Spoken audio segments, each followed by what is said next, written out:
Hello दोस्तों, नमस्कार। स्वागत है आपका माइटी स्टडी की एक और नई वीडियो में। तो दोस्तों, यहाँ पर पॉलिटेक्निक स्टूडेंट के लिए बहुत बड़ी खुशखबरी है कि यहाँ पर पॉलिटेक्निक छात्र बन सकेंगे डाटा एनालिस्ट।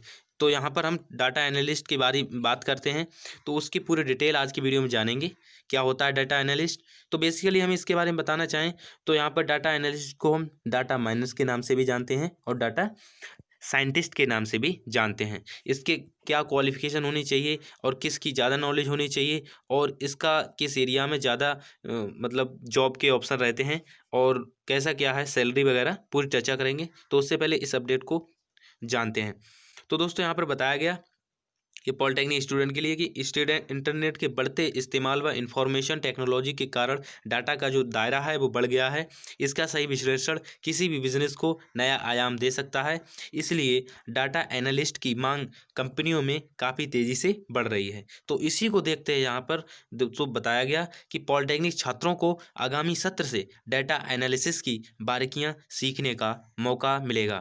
तो दोस्तों, आगे बताना चाहेंगे कि शोध विकास एवं प्रशिक्षण संस्थान के निदेशक मनोज कुमार जी ने बताया कि संस्थान पिछले काफ़ी समय से उन विषयों का सिलेबस तैयार करने में जुटा है जिनकी बदौलत छात्र आसानी से रोजगार हासिल कर सकें। तो दोस्तों, यहाँ पर हम बताना चाहेंगे आपके लिए डाटा एनालिस्ट की मांग को इस टाइम बहुत ज़्यादा बढ़ गई है क्योंकि बिजनेस में इनका बहुत ज़्यादा इस्तेमाल है, बहुत ज़्यादा वर्क है। तो दोस्तों, आगे बताया गया कि नई राष्ट्रीय शिक्षा नीति आने के बाद अब इसे जल्द से जल्द पूरा करने की तैयारी है ताकि जो आगामी सत्र है उससे इसको लागू किया जा सके। तो आगे बताया गया दोस्तों कि विशेषज्ञों की माने तो छात्रों को डाटा सेट करने और प्रोसेसिंग के लिए डाटा तैयार करने, मॉडलों को लागू करने, प्रमुख निष्कर्षों की पहचान करने और रिपोर्ट बनाने सहित सभी जानकारियां इसके बारे में दी जाएंगी। तो दोस्तों, आगे और बताना चाहेंगे कि यहाँ पर सिर्फ और सिर्फ कुछ चुनिंदा यहाँ पर कॉलेज हैं, जो संस्थान हैं, वो ही इसको कराते थे। तो यहाँ पर खुशखबरी की बात यह है, यहाँ पर अब पॉलिटेक्निक के छात्र भी यहाँ पर डाटा एनालिसिस को सीखेंगे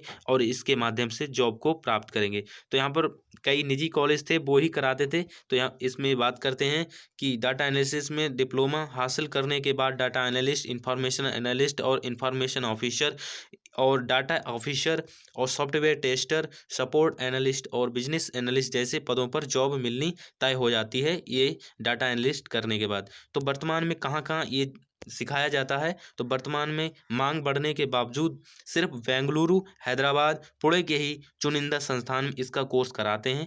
कुछ निजी कॉलेज हैं वो ही इसका कोर्स कराते हैं और कुछ गवर्नमेंट में भी यहाँ पर नाम दिया गया बेंगलुरु, हैदराबाद, पुणे, यही यहाँ पर कोर्स कराते हैं।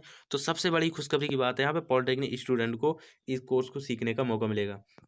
इसमें जॉब के भी बहुत सारे ऑप्शन हैं, सैलरी भी बहुत अच्छी खासी है। इसमें आपकी सैलरी की बात करें तो यहाँ पर आपको मंथली 40 to 70 हज़ार यानी 40 to 70 thousand rupees per month के हिसाब से इसमें आपके लिए सैलरी मिलती है। और उसके बाद आपको 5 या 6 ईयर का एक्सपीरियंस होने के बाद 1 लाख तक इसमें सैलरी आपकी हो सकती है। आगे दोस्तों बताना चाहेंगे कि नैनो टेक्नोलॉजी भी सीखेंगे छात्राएं, ये भी एक अपडेट आया है। तो यहाँ पर बताना चाहेंगे कि नए सत्र में छात्रों को 3D machining, machine learning, nano technology, neuro science, artificial intelligence जैसे विषय सीखने को मिलेंगे। 3D मशीनिंग की मदद से कम लागत में उत्पाद बनाना सीखेंगे छात्र और वहीं मशीन लर्निंग और आर्टिफिशियल इंटेलिजेंस की मदद से रोबोट तर्ज तैयार कर सकेंगे। ठीक है। और आगे बताया गया दोस्तों कि नए सिलेबस में थ्योरी की अपेक्षा, जो नया सिलेबस आएगा उसमें थ्योरी की अपेक्षा प्रैक्टिकल ज़्यादा रहेगा ताकि छात्र मॉडलों से विषय को बेहतर तरीके से समझ सकें। ठीक है। तो फाइनली यहाँ पर इस इन्फॉर्मेशन को आप समझ चुके होंगे और इसमें बात करते हैं कि यहाँ पर आपके लिए क्या क्या वर्क होता है। इसमें जो डाटा एनालिस्ट होता है, क्या क्या क्वालिफिकेशन होनी चाहिए, कैसा क्या होना चाहिए। तो सबसे पहले इसका वर्क होता है कि आपको जो कठिन से कठिन, जो विभिन्न सेक्टरों से जो उलझाऊ और जटिल जो डेटा होता है उनमें से आपको जो उसकी जानकारी होती है वो आपको बारीकी से खंगाली जाती है जो डाटा एनालिस्ट होते हैं उनके माध्यम से। और उसके साथ साथ आपको आप मतलब यानी कि जो एनालिस्ट होते हैं वो इस बात का भी इसमें अनुमान लगाते हैं, इनका जो वर्क होता है उसके बारे में चर्चा कर रहे हैं। तो डाटा एनालिस्ट ये भी बता सकते हैं कि किस वजह से कंपनी को नुकसान हो रहा है और किस क्षेत्र में जाना चाहिए, बिजनेस को आगे बढ़ाना चाहिए तब हमारी कंपनी को प्रॉफिट हो। तो इसके लिए मेन क्वालिफिकेशन क्या है और सबसे ज़्यादा नॉलेज किस चीज़ की होनी चाहिए आपको? सबसे ज़्यादा यहाँ पर मैथमेटिक्स की नॉलेज होना परम आवश्यक है। तो उम्मीद करते हैं दोस्तों ये अपडेट आपके लिए हेल्पफुल लगी होगी। हेल्पफुल लगी तो अपने सभी दोस्तों के पास ये वीडियो शेयर कीजिएगा। साथ ही साथ हमारे चैनल पर नए हैं तो सब्सक्राइब कीजिएगा। फिर मिलते हैं किसी नई जानकारी से नई वीडियो में, तब तक के लिए धन्यवाद। जय हिंद, वंदे मातरम।